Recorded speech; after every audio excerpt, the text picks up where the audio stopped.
libro de Apocalipsis tiene que ver con uno de los mensajes a una de las iglesias del Asia Menor.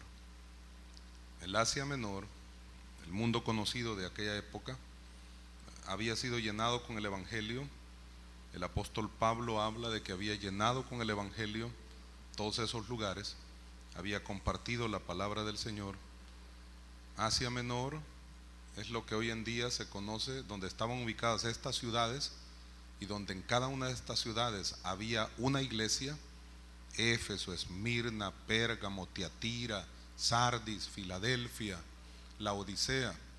En todas esas ciudades había una iglesia, y es lo que ahora en día se conoce con el nombre de Turquía. Hoy en día se conoce con el nombre de Turquía.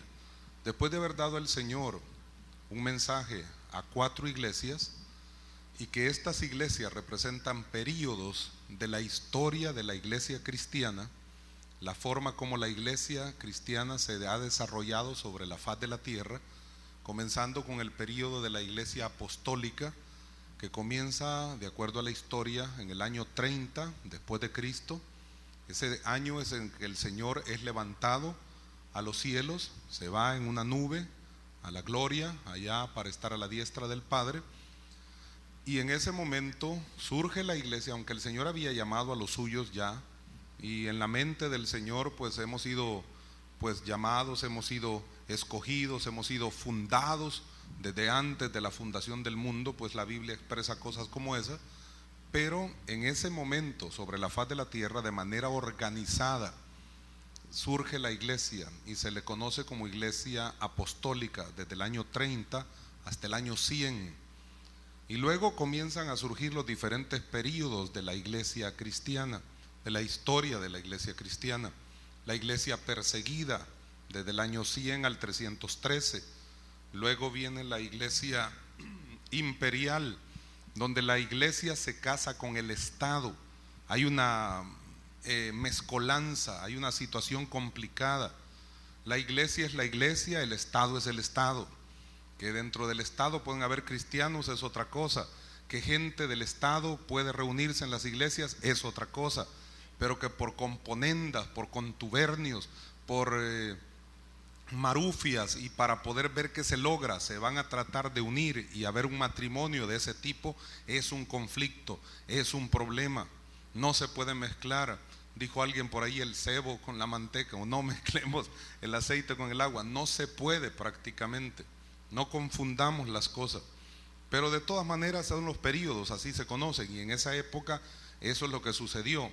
Luego viene la iglesia medieval, o medioeval, como usted lo quiera pronunciar, medieval, y luego viene este periodo de la iglesia. Cada una de las ciudades y cada una donde había una iglesia están representadas en esos periodos. La iglesia de Éfeso representa la iglesia apostólica, la iglesia de Esmirna representa la iglesia perseguida, la iglesia de Pérgamo representa la iglesia imperial, la iglesia de Tiatira representa la iglesia medieval. Había mucho oscurantismo en esa época, mucha dificultad. Y en este periodo a la iglesia de Sardis, porque me refiero a Apocalipsis capítulo número 3, libro de Apocalipsis capítulo número 3, libro de Apocalipsis capítulo número 3 es el mensaje a la iglesia de Sardis. El nombre Sardis significa los que escapan, los que escapan. Esta iglesia representa el periodo de la historia de la iglesia, el periodo de la iglesia reformada, de 1453 a 1648 después de Cristo.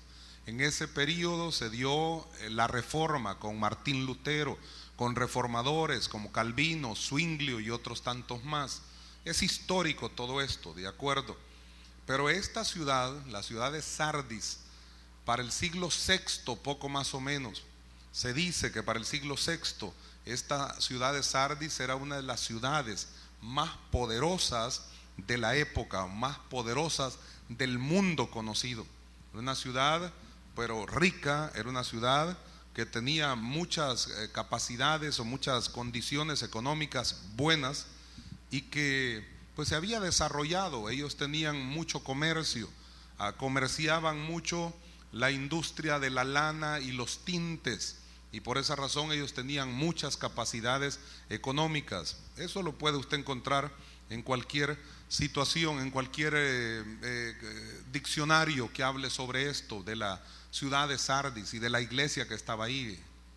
Es lo que sucedía. Si en la ciudad sucedía eso, muchos de los que eran habitantes de esa ciudad se congregaban en la iglesia y tenían ese mismo concepto, tenían esa misma actitud y esa misma mentalidad. Somos ricos, no tenemos necesidad de prácticamente nada, nadie nos tiene que venir a decir nada, tenemos mucho dinero, comerciamos con lana, comerciamos con tintes y hacemos tanta cosa. Y además la posición o la situación geográfica donde se encontraba la ciudad, ellos la consideraban una condición geográfica muy buena y creían que la ciudad era inexpugnable prácticamente contra el ataque de cualquier enemigo, que no podía ser penetrada, quiero decir, ante el ataque de los enemigos. Sin embargo, en medio de lo que ellos pensaban, en medio de lo que ellos creían, la historia cuenta situaciones de cómo esta ciudad sufrió percances extremos, percances muy difíciles. Fue conquistada por los persas en el año 549 a.C. Fue destruida prácticamente por los jónicos, los de Jonia, esto es Grecia pues misma, fue destruida en el año 501 a.C. Alejandro Magno, Alejandro el Grande, la conquista también en el año 334, todos estos años antes de Cristo, y fue destruida por un terremoto de magnitudes gigantescas en el año 17, ya esto después de Cristo, en el año 17. Y oiga esto pues, en medio de que eran ricos, en medio de que consideraban tener mucha fuerza, sus habitantes eran habitantes que tenían una conducta muy corrompida, su comportamiento era inadecuado, y esta gente es la que llegaba a formar parte de la iglesia. Esta gente es la que llegaba ahí a poder ver cómo cambiaban de actitud, cómo cambiaban de comportamiento. Ellos se habían vuelto gente idólatra también. Normalmente adoraban a Cibeles. Cibeles era conocida como la diosa de las intersecciones, no intercesión. Intercesión es oración, intersección es que está ubicado en un lugar y que hacia varios lugares o hacia los diferentes puntos cardinales, esta diosa que ellos consideraban, o esta divinidad que ellos tenían y a la cual adoraban, tenía 4 rostros que apuntaban cada uno de los rostros a los diferentes puntos cardinales, al norte, al sur, al este y el oeste. Esta Cibeles era adorada. Esta Cibeles es la misma Artemisa. Esta Cibeles es la misma Afrodita, considerada diosa de la fertilidad, invocada por las mujeres a la hora del alumbramiento. Es la misma diosa del amor, y todo esto es lo que ellos prácticamente estaban haciendo. Así llegaba la gente al conocimiento de Dios en algún momento dado. Con estas condiciones o con este trasfondo llegaba la gente a la iglesia a formar parte de la congregación. Claro, yo no estoy diciendo que no podían tener una disposición para aceptar a Cristo como su Salvador personal, pero había que romper ese tipo de situaciones. No podían llegar solamente así y quedarse así tranquilos. Había que romper todo eso, destruir las maldiciones, de alejarse o desligarse completamente de todas esas situaciones que podían afectarles a su debido momento. Y por esa razón es que Jesús le da un mensaje a esta iglesia, le hace una cuádruple acusación por lo menos, le reclama cosas. Fíjese que prácticamente la reprende, no la está felicitando por nada. En algunos casos, algunas de las iglesias las reprende, pero también les felicita, también les dice algo pues agradable, pero en este caso prácticamente solamente es una reprensión lo que les está dando el Señor, la reprende. Y mire la forma como el Señor se presenta a esta iglesia. Véalo ahí por favor, Apocalipsis capítulo número 3.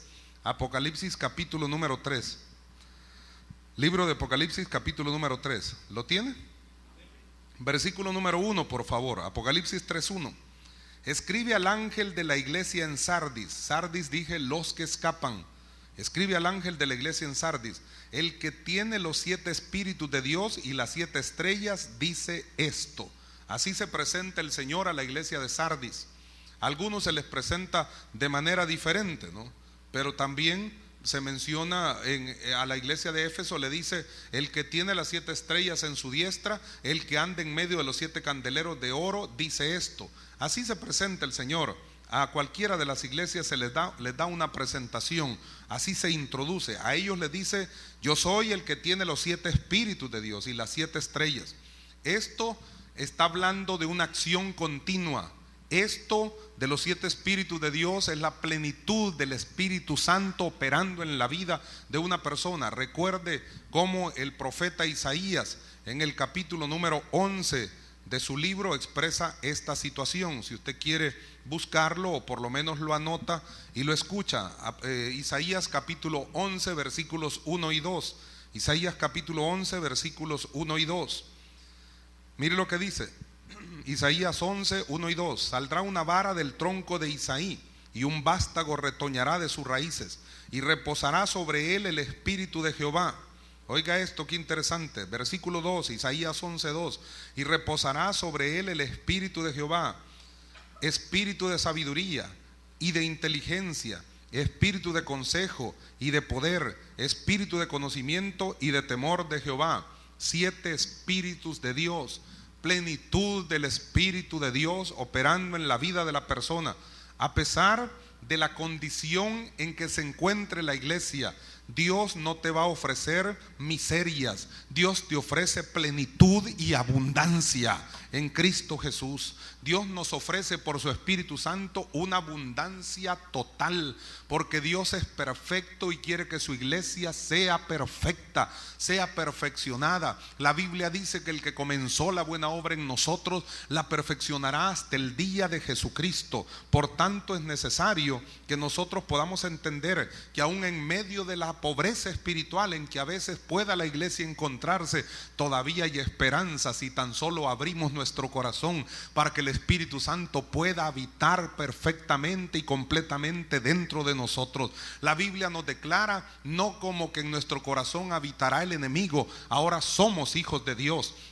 Y como hijos de Dios que somos, en nuestro corazón habita el Espíritu Santo. Somos templo y morada del Espíritu Santo de Dios. Esto de que menciona la plenitud, el Señor es para decirle a la iglesia: ¿qué más necesitan si yo estoy con ustedes? ¿Qué más quieren si yo soy el que puedo brindarles no solo vida en abundancia, una vida completa y con propósito definido, sino puedo proveerles todas las cosas de las cuales ustedes tengan necesidad? Busquen primeramente el reino de Dios y su justicia, y todas las cosas que necesiten os serán añadidas. Alabado sea el nombre de Jehová de los ejércitos. Pero se presenta además como el que tiene las 7 estrellas.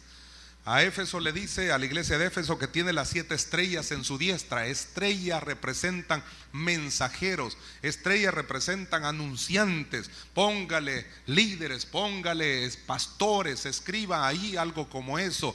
Mensajeros, el que tiene a los mensajeros en sus manos.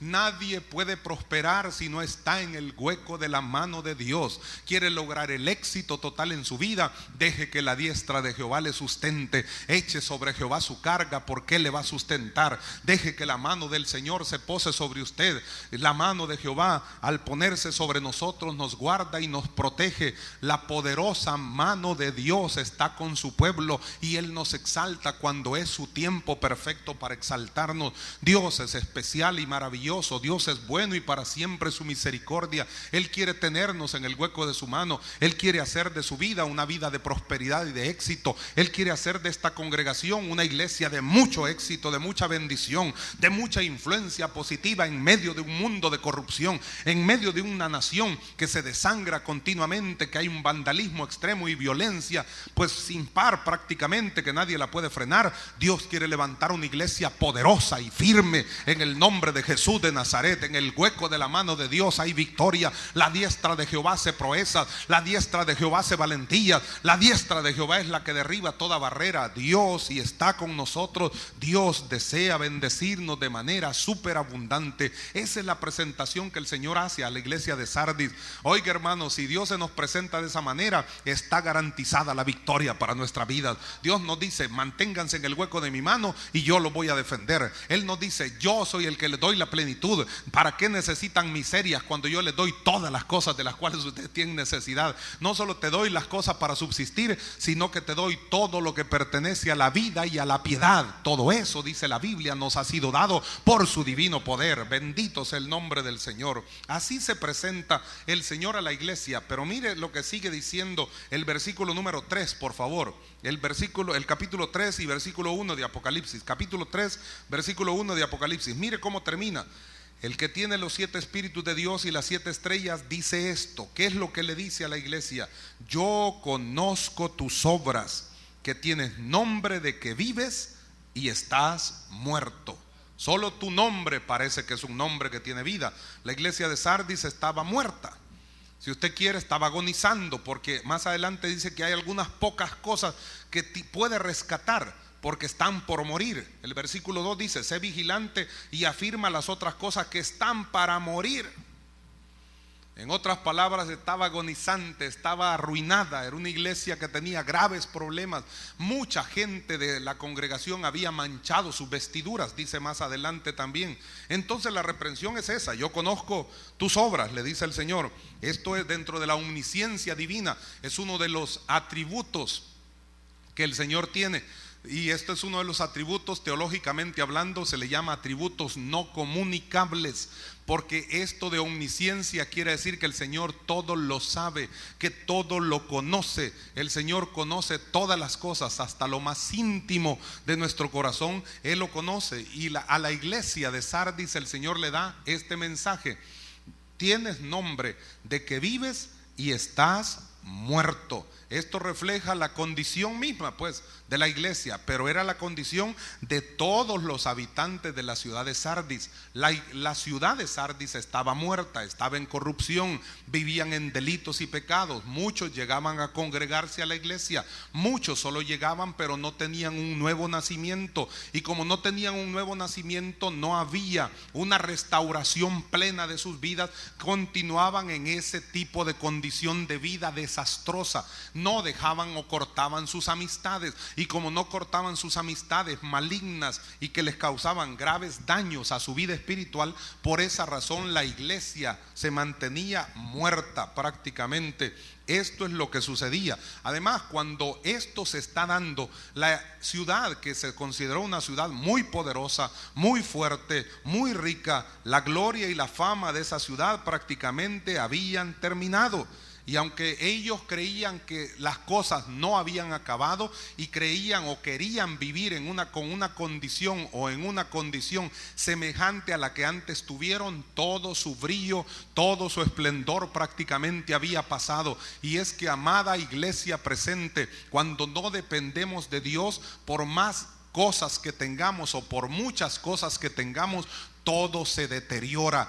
Todo lo que usted puede ver y tocar es fugaz y es temporal. A su debido momento desaparece, se esfuma, se desaparece, es temporal. Pero lo que Dios te da, lo intangible, lo que no miras, eso es eterno. Aleluya, alabado sea el nombre de Dios. Dios quiere bendecirnos de manera gloriosa y especial. Y Dios le está dando un mensaje a la iglesia, y esto me hace pensar algo interesante. Tienes nombre de que vives y estás muerto. A pesar de que estés muerto, Dios quiere darnos vida para soplar en nosotros aliento de vida, para resucitarnos, para decirnos: ven fuera, iglesia, ven fuera, yo te he lavado con mi sangre. En otras palabras, Jesús está diciendo: yo te he lavado con mi sangre y no puedo permitir que sigas muerto. Si yo te lavé y te di vida y vida en abundancia, y te he impregnado con vida eterna para que vivas en esta vida gozando de beneficios eternos, pero puedas estar viendo el galardón que pronto viene sobre ti,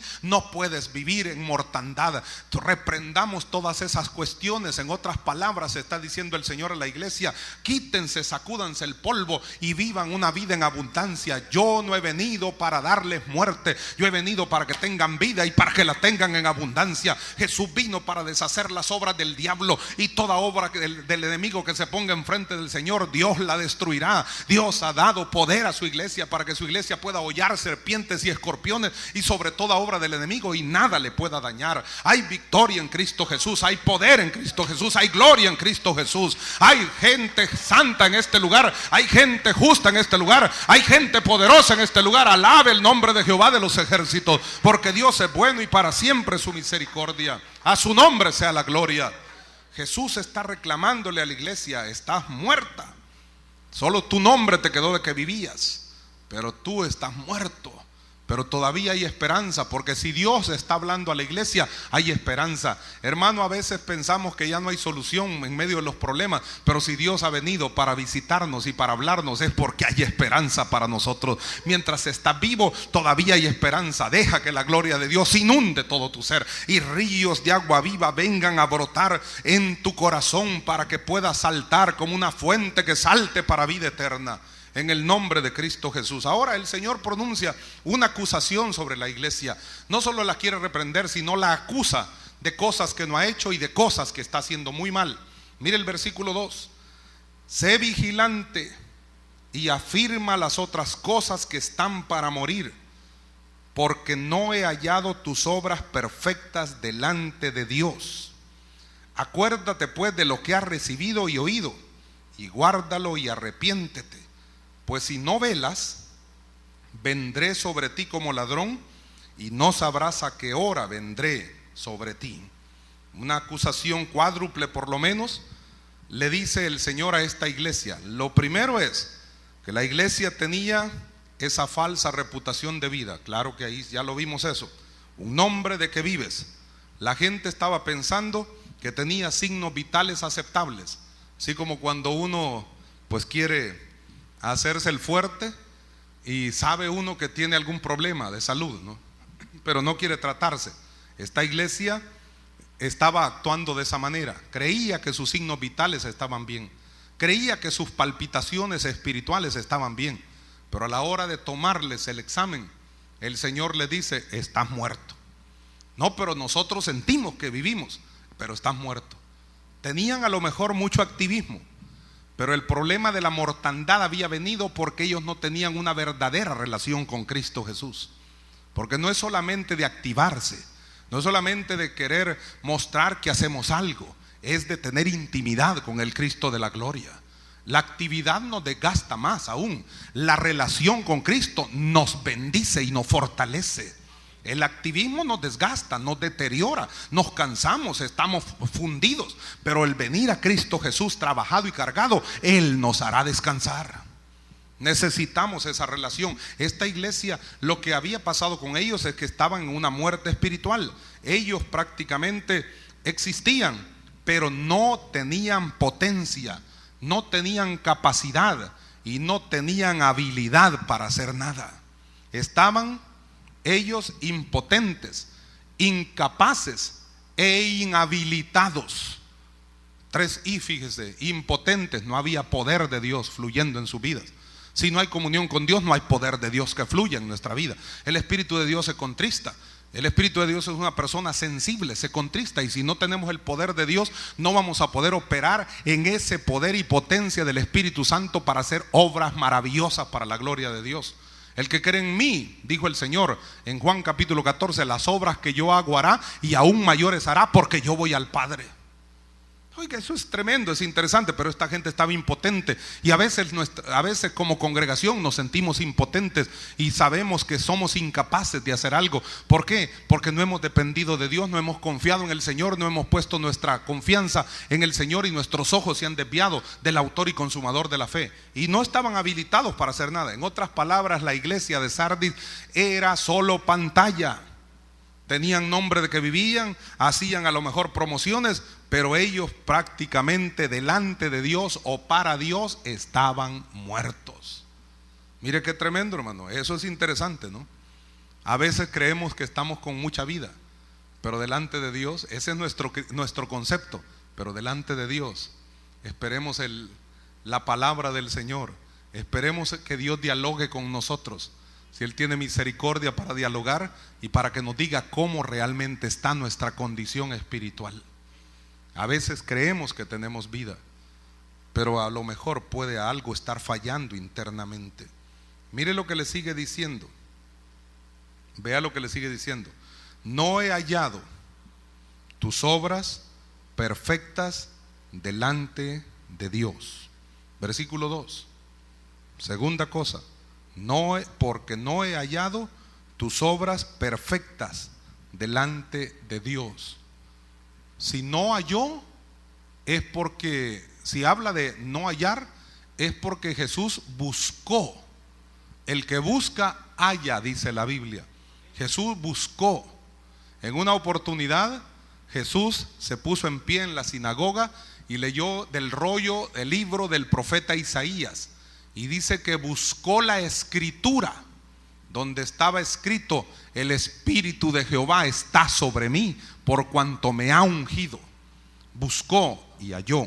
En este caso, buscó fruto, buscó comunión, buscó obras perfectas y no las encontró. No encontró nada.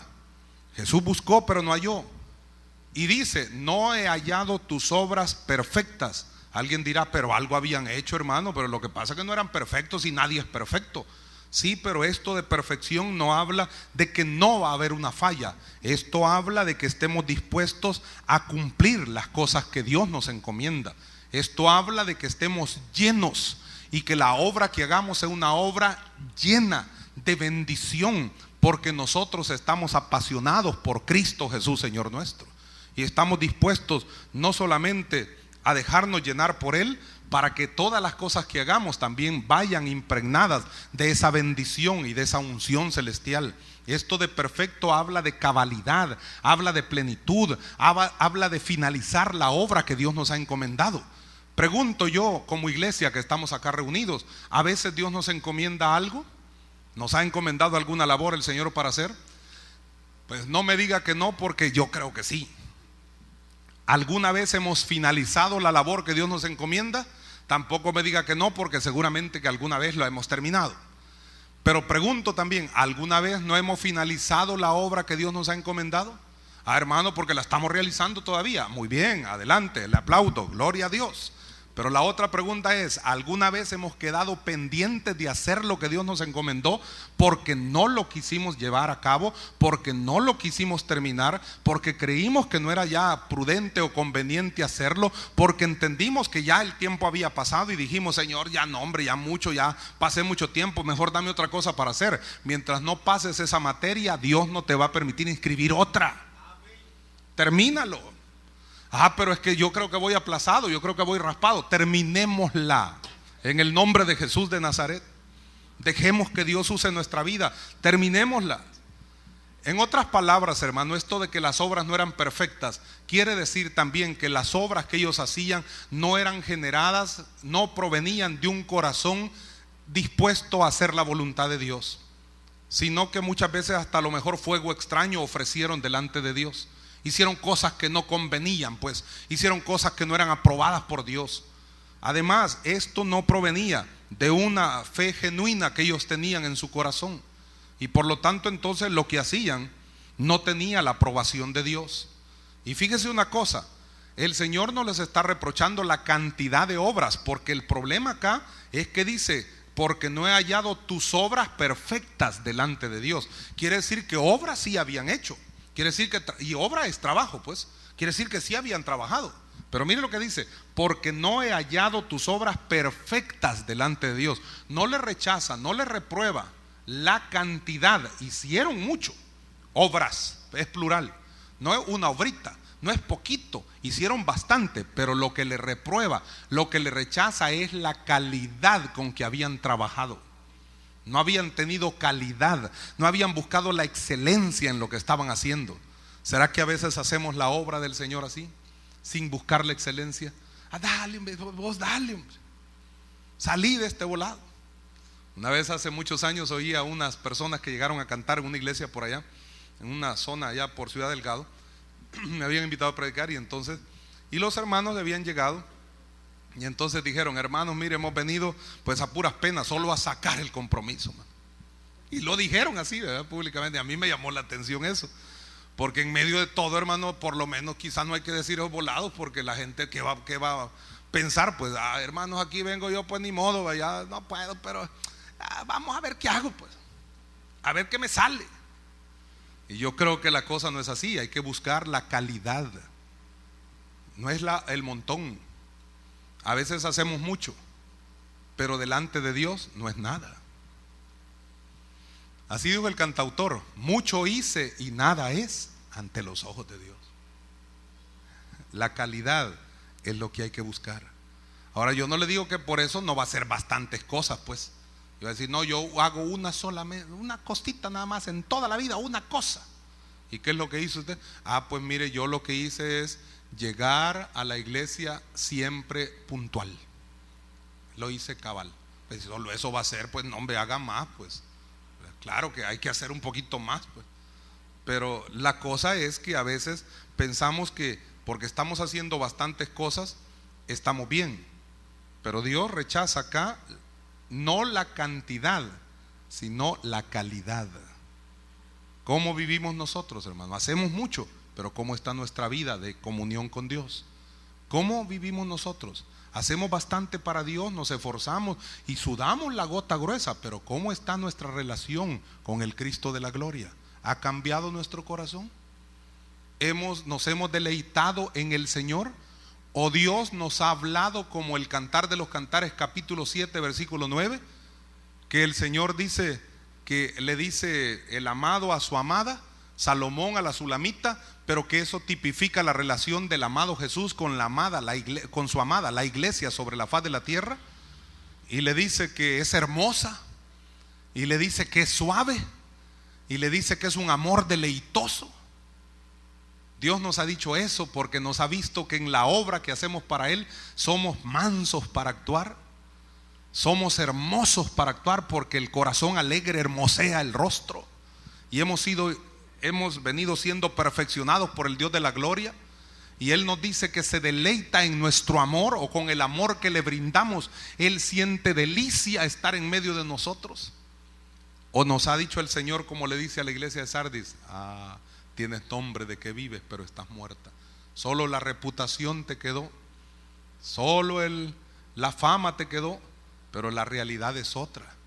Y además la calidad de tus obras no es algo especial. No tiene durabilidad, no tiene duración, se acaba rápido. Así como todo ahora en día. Mire, hermano, antes las cosas duraban un montón. ¿Se acuerda? Los zapatos 7 leguas duraban años, mano. Ahora se paran un poquito de lejía, se le deshace la suela. ¿Sí? Antes, un aparatito, un radito así, ve. Radito así, ve. Ahí lo tiene todavía a lo mejor. Y hoy los grandes volados y gran tecnología, 1 mes, 6 meses y ya no sirven. Además salen otras cosas más nuevas, más modernas, y uno quiere cambiarlas porque quiere lo más moderno. Y además, si son marcas, como dice el hermano por allá, ¿verdad?, chinito, se acaba rápido, mano. No sé por qué dice así el hermano, pero se acaba rápido, hombre. Se deshacen, son desechables. Bueno, y la vida de los antiguos, ¿cuánto duraba? Pues allá, mire, cientos de años allá en el Génesis. ¿Cuánto dura nuestra vida ahora? No todo lo hemos deteriorado, pues. Qué triste, ¿no? Qué tristeza. La tercera acusación tiene que ver con una debilidad en la vida de la iglesia. Mire lo que dice: afirma tus obras. Versículo 2 siempre. Sé vigilante, no te duermas, pues va. Mantente velando y orando para que no entréis en tentación. Sé vigilante y afirma las otras cosas que están para morir. Yo espero que esto nos interese. Esto es un estudio, pues, con el propósito de ver cómo nuestra vida puede mejorar. Yo no digo que estamos mal así como Sardis, yo no estoy diciendo eso. Olvídese, estaríamos bien afligidos si esto fuera así. Lo que digo es que a veces tenemos cara de que sí estamos bien, pero cara vemos y corazones, quién sabe, mano. Solo piénselo, procéselo, digiéralo nada más. Mire, sé vigilante, versículo 2, Apocalipsis 3:2, y afirma las otras cosas que están para morir. Afirma las otras cosas. Se te está muriendo todo, Sardis, y lo poquito que te queda, ve cómo lo afirmas. ¿Acaso no has sentido que se nos mueren cosas? ¿Acaso no has sentido que cosas que estamos haciendo se nos deterioran?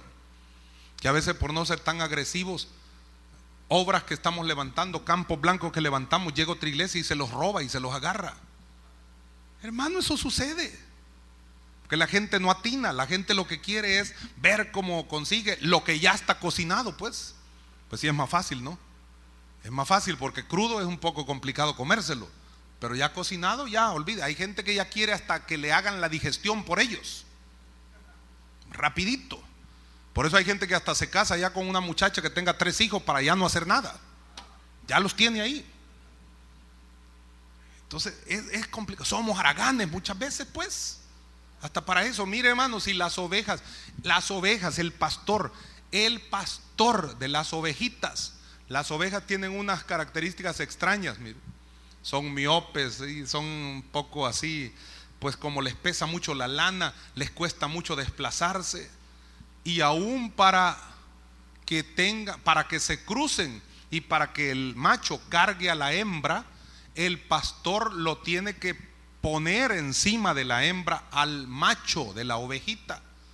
¿Por qué? Porque así por él mismo, muy difícil que vaya a cargarla, no le dan ganas de nada, no hace nada, pues.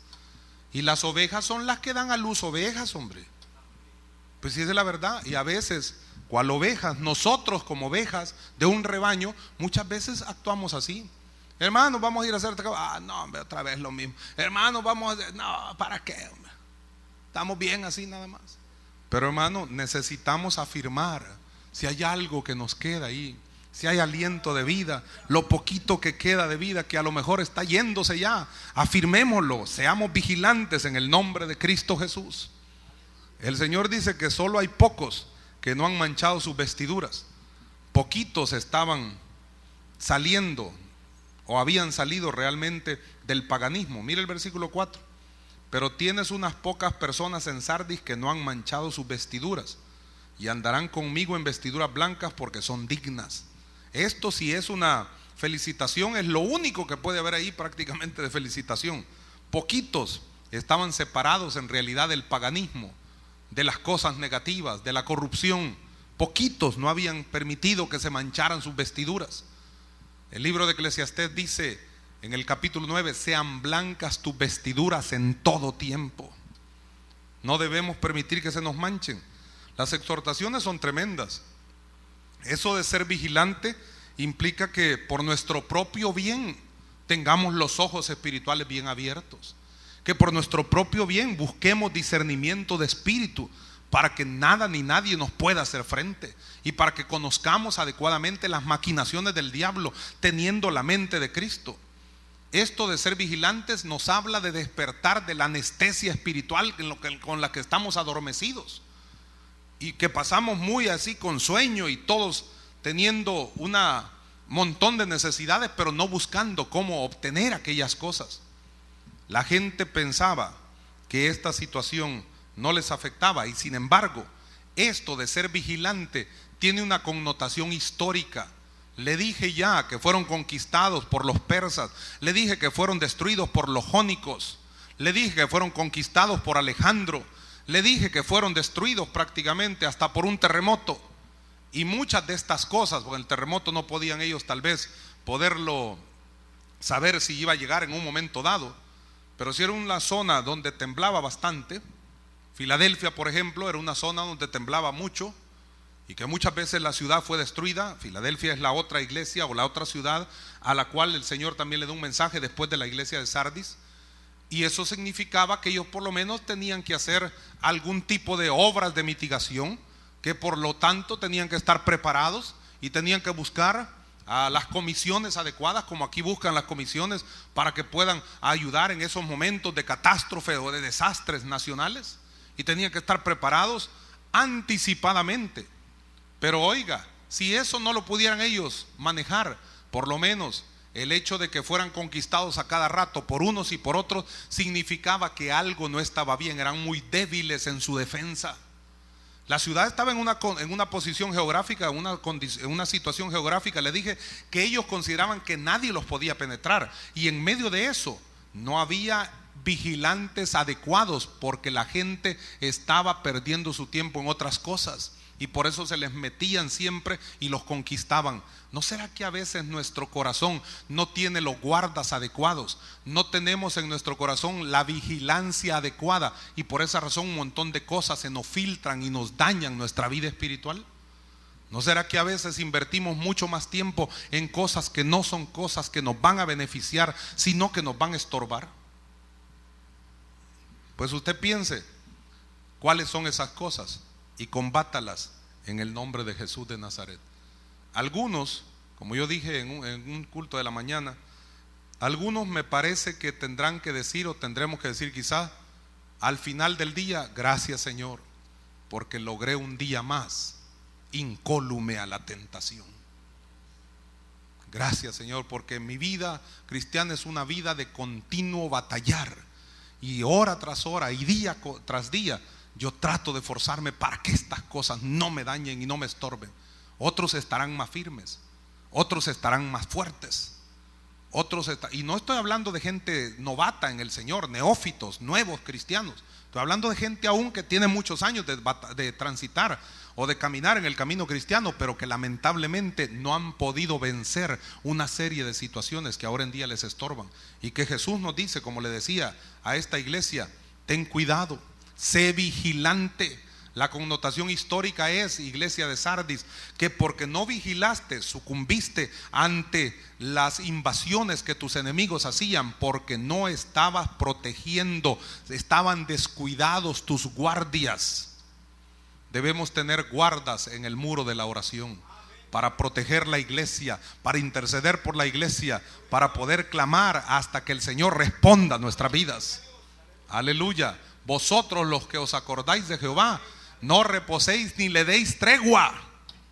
Es lo que dice el profeta Isaías en el capítulo 62, si mal no recuerdo: hasta que restablezca Jerusalén y la ponga por alabanza sobre la faz de la tierra. Hasta que restablezca tu vida, hasta que restablezca por completo nuestra iglesia, y después que la restablezca o la restaure en forma total, demos gloria, honra y alabanza al Rey y hagamos fiesta delante de Jehová. Lo que comienza con intercesión se mantiene en intercesión y termina con intercesión. Vamos hacia adelante en el nombre de Jesús. Afirma las cosas que están para morir. Ya debo terminar para no aburrirle mucho, pero ya voy a terminar acá. Eso quiere decir fortalécete. Eso quiere decir ponte firme. Afirma las cosas, fortalécete, ponte firme. Eso quiere decir acciona, porque es urgente. Bueno, mire, ayer por ejemplo, hermano Juan Carlos Trejo venía pero abatido. Dejó a su esposa en el hospital y vino acá a pedir oración. Llamó primero por teléfono: oren porque mi esposa, dice la doctora, que ya se pasó el tiempo. Le habían dejado que era para el 9, 10 de febrero, alguna cosa, el alumbramiento. Y alguien dijo ahí, ¿verdad? Pero el segundo siempre se adelanta, como la gente es. Pero olvídese, man, la gente sabe de todos volados. No son obstetras ni ginecólogos, pero ellos saben, man, todos volados ya lo saben. No, es que está bien conspicuo el estómago, es varón. No, es que está bien achatado aquí para los lados, es como luna. No, es algo así. Es niña, es aquí, es allá. La gente sabe, todos volados. No sé cómo, solo tocan ahí. Ya me tiró la patada, va a ser futbolista. Está bien. La cosa es que el hombre vino abatido, muy preocupado, para que oráramos por él. Y lo tremendo es que nos tenían ascuas porque el niño no nacía. Allá cada rato se hablaba, ¿verdad? Ya, no, tiene 6 centímetros de dilatación. Ay, hombre, mire qué cipote, más aragancito, no quiere venir, no quiere nacer. Dígale a la hermana que puje, dígale. Allá al rato ya, como a la hora, 8 centímetros, ya casi, dice el médico que ya casi. Y así pues, al final como a las 9:26 de la noche, ya vino a este mundo el junior Juan Carlos Trejo. Trejito le dicen de cariño. Mire, Juan Carlitos, 52 centímetros y medio midió. Estaba grande, ¿verdad? Por eso es que a lo mejor no nacía, porque estaba gigante. Pero claro, el hermano vino preocupado. ¿Por qué? Porque le habían dicho, las palpitaciones del corazón del niño están bien débiles, casi no se sienten, casi no se perciben, no se oyen. Y mire, y la hermana abatida y muy débil. Entonces el hombre estaba preocupado, pues no, hombre, ¿y cómo va a ser esto? Pues preocupado. Y no es que le habían dicho, mire, están para morirse. No, Dios reprenda al diablo. Pero en medio de eso, la noticia que le dieron, las palpitaciones están débiles, el hombre estaba abatidísimo, muy preocupado. Qué tremendo es que nos diga el Señor, estás muerto. Pero yo ando viendo, y yo ando caminando, y yo ando haciendo un montón de cosas. Pero el Señor me, pero adentro no tienes nada, solo es el cascarón. Qué triste, ¿no? Entonces afírmate, acciona, es urgente. Las cosas que restan para que se mueran, no las dejes morir. Sobrevive a estas situaciones, a estos momentos, sobrevive a todas estas situaciones. Esto incluye cosas que tienen que ver con la piedad, el amor por las cosas espirituales, cosas que tienen que ver con individuos, con personas, con iglesias, con familias, con todas las cosas que son necesarias para nuestra existencia. Y una existencia de calidad, pues, porque no es que tengamos que vivir una existencia ahí toda arruinada y a puras penas y con miseria y con grandes pruebas y calamidades y dificultades, sino que en Cristo Jesús somos más que vencedores por medio de aquel que nos amó. Que Dios nos ayude para seguir adelante. Y oiga una cosa interesante, el Señor le dice además, el versículo 3, acuérdate pues de lo que has recibido y oído, y guárdalo y arrepiéntete. Oiga eso, acuérdate. Aquí no es acuérdate de Acapulco, hermano. Aquí es acuérdate de lo que has recibido y oído. ¿Y qué hemos recibido de Dios? Pues vida eterna. ¿Y qué hemos recibido de Dios? Salvación. ¿Y qué hemos recibido de Dios? Una investidura celestial. ¿Y qué hemos recibido de Dios? Su palabra. ¿Y qué hemos recibido de Dios? Su Santo Espíritu. ¿Y qué hemos recibido de Dios? Fortaleza. ¿Qué hemos recibido de Dios? Consuelo. ¿Qué te ha hecho el Señor? Te ha coronado de favores y de misericordias. Aleluya, alabado sea su nombre. Entonces todas esas cosas, acuérdate el llamado que has recibido para servir. Eres deudor. Dios te ha dicho que vas a cumplir con la gran comisión. Dios te ha encomendado a hacer esto y hacer lo otro. Acuérdate de lo que has recibido y oído. Juan el apóstol dijo en primera de Juan capítulo 1, no podemos dejar de decir lo que hemos visto y oído tocante al verbo de vida, Cristo Jesús Señor nuestro. Es que es imposible parar de alabar, callarnos ante la majestad del Cristo de la gloria. No podemos parar, no podemos dejar de decir lo que Dios ha hecho en nuestra vida. ¿Qué es lo que Dios ha hecho en su vida? No éramos nada, pero somos príncipes del pueblo de Dios. Vamos a decirlo al mundo entero, acuérdate de lo que has recibido y oído. Esto es un llamado a persistir en las cosas de Dios. Es un llamado a perseverar en lo fundamental. Esta gente recibió el evangelio por fe, pero no habían prevalecido para desarrollar su fe, para poder seguir adelante haciendo obras maravillosas. La Biblia dice que todo lo que ojo no vio, ni oído oyó, ni ha subido a corazón de hombre, es lo que Dios ha preparado para todos los que le aman. Entonces nosotros debemos buscar ese tipo de bendición en Cristo Jesús Señor nuestro. Se les había olvidado entonces a ellos mantener una relación personal con el Señor, y por esa razón el Señor les dice, acuérdate lo que has recibido. Estos resultados perdurables de la salvación tienen que estar en ti siempre. La salvación es don de Dios, y la salvación de Dios es eterna. Has oído, oíste el evangelio produjo fe, el Espíritu Santo te convenció de pecado, de justicia y de juicio. Permanece en Él, adora a Cristo Jesús, sírvele al Señor, Él sea tu Dios y Rey. Él es el objeto de tu alabanza y Él es tu Dios. Alabado sea el nombre del Señor. Guarda todas estas cosas, manténlas firmes en tu vida.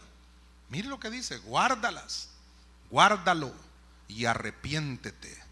Sigue guardando, quiere decir eso. Mantente firme, guardando. Evita el juicio de Dios, evita la disciplina de Dios. Guárdalo, manténlo firme, estable, vigente, que no caduque. No tiene fecha de caducidad. Usted no tiene fecha de caducidad. Hermano, pero ya estoy viejito y ya la fuerza me falta. Pero no caduca. Esto termina hasta que Dios lo lleva a su presencia, y después sigue la gloria eterna. Alabado sea el nombre de Dios. Las cosas caducan, las cosas se venden, se vencen, las medicinas se deterioran. Y ahí dice, ¿verdad? Válido o expira tal fecha de tal año. Pero usted no tiene fecha de caducidad, ni de vencimiento. Caleb a los 85 años dijo, todavía estoy tan fuerte como el día en que Moisés me envió. ¿Cuál era mi fuerza entonces? Tal es ahora mi fuerza para entrar, para salir y para ir a la guerra. Dame ese monte y yo lo voy a conquistar. Aleluya. Entonces, hermano, a veces pues uno ya se siente cansado. Arrepiéntete. Y esto de arrepiéntete sugiere una acción urgente. ¿Equivale esto o equivaldría esto a decir: iglesia, arrepiéntete de inmediato? Esto no es solamente pide perdón por tus pecados. Esto es la famosa metanoia o metanoea, como usted lo quiera decir, que significa meta, quiere decir cambio, pero cambia todos tus aspectos, toda tu dirección hacia donde vas, cámbiala. Si no es la correcta, cámbiala. Quita todo eso. Cambia tu manera de comportarte, de conducirte. Cambia tu manera de pensar. Todo eso quiere decir: arrepiéntete. No solamente arrepiéntete del pecado. Si estás actuando mal, pues entonces cambia de manera de ser. Si estás pensando mal, cambia tu manera de pensar. Actúa pronto, porque si no es así, entonces ni te vas a dar cuenta cuando yo venga a levantar a los míos, dice el Señor. Mire, el versículo número 3 al final: pues si no velas, vendré sobre ti como ladrón, y no sabrás a qué hora vendré sobre ti. Esto no es novelas, ¿verdad? Las novelas, El Capo y las muñecas de la mafia. No, dice no separado, velas. No es novelas unido, ¿verdad? Porque a veces va a decir: mire, aquí está la palabra novelas, es bíblico, mire. Además eso era un chino que dijo no velas porque no hay que velas. Bueno, la cosa es así: si no velas, si no estás vigilante, si no estás clamando, si no estás expectante, entonces vendré sobre ti como ladrón. El ladrón no avisa cuándo va a llegar. Si así fuera, estaríamos preparados, aunque sea con el sensei a nuestro lado. Pero no avisa.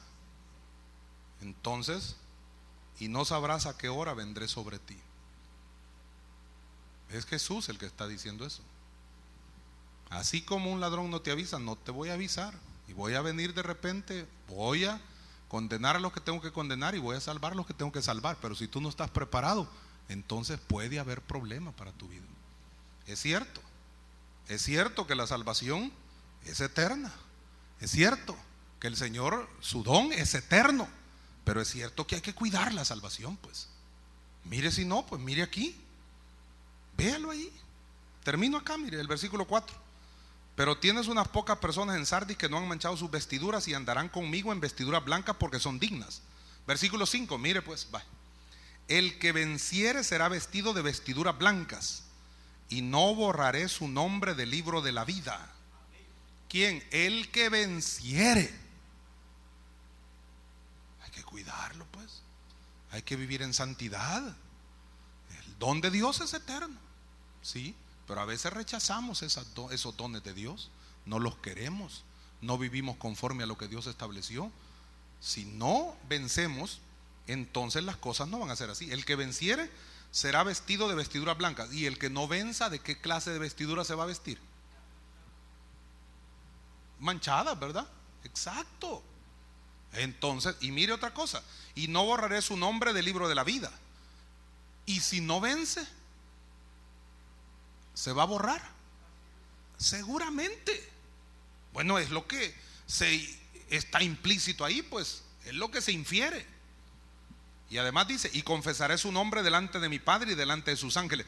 El que me confesare, yo también le confesaré delante de mi Padre. Pero el que no, fuera. Exacto.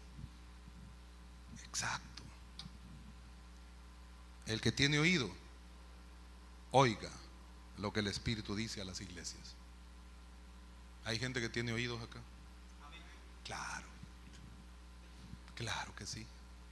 Hoy me decían que compartieron con una muchacha. Me dice un hermano: les fuimos a compartir a una muchacha, pero la muchacha la invitamos que viniera y tuvimos que llamar a la hermana Milena, me dice, porque ella sabe el lenguaje de señas, porque la niña no nos entendía muchas cosas. Parece que tenía un problema de sordera o del oído, tal vez no tan agudo, tal vez algunas cosas sí las podía oír, pero no todas. Tuvieron que hablarle así hacer uso del lenguaje de señas para poder comunicarse de mejor manera. A veces, hermanos, el oído está ahí, pero está tapado, no por cera o algo así, sino que está tapado porque el enemigo ha estado no ha permitido por nuestras malas acciones, no está permitiendo que la palabra de Dios penetre, y por lo tanto estamos como tapados en nuestros oídos, y los oídos espirituales además se han deteriorado por nuestra poca comunión con el Cristo de la gloria, y todo esto nos produce distanciamiento del Señor. Que Dios nos ayude para poder ser una iglesia mejor cada día, y no cual Sardis. Sardis tenía grandes problemas. Sardis es los que escapan. Escapemos de la corrupción.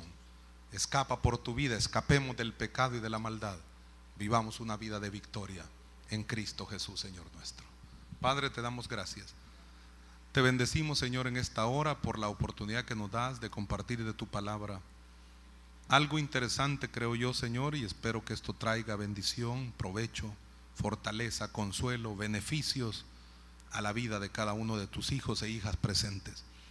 Y los que no te conocen, Señor, si es que hay personas acá que no te han aceptado como el Salvador de su vida, o allá en la casa de cada uno, si a su debido momento este programa, este mensaje pasa a través de la pantalla del televisor, que también puedan darse cuenta si tienen nombre de que viven pero están muertos, que se puedan dar cuenta qué es lo que está pasando en sus corazones, y que puedan ser vigilantes desde este momento que reciben un mensaje de salvación y vida eterna, y puedan abrirte el corazón y aceptar a Jesús como el Salvador de sus vidas.